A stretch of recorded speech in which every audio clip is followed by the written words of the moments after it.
Thank you, Mr Speaker. Well, apparently the United Nations High Commissioner for Refugees doesn't agree with the Home Secretary. They've said that this legislation amounts to an asylum ban, adding it would be a clear breach of the Refugee Convention. Does the Home Secretary not realise that the very nature of human rights is that they are universal, and it's not for governments to pick and choose which rights apply to which groups of people?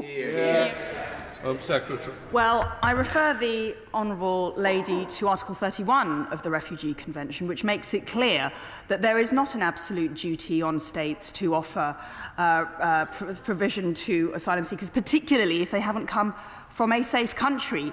It is important to note that this bill applies to people who have come here illegally from a safe country. It is important that we instil a framework which enables us to detain and swiftly remove them so we can stop the boats and stop the people smuggling gangs.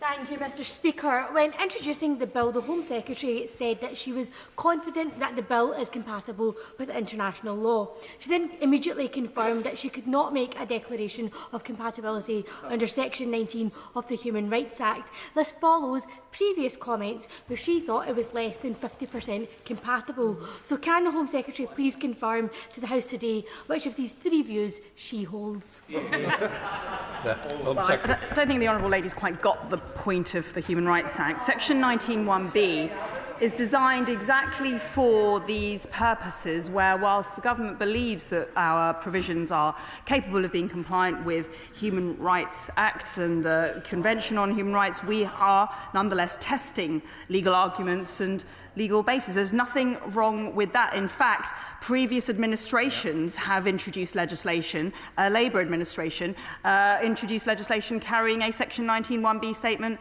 themselves. But let me just say, Mr Speaker, the SNP are all talk and no action.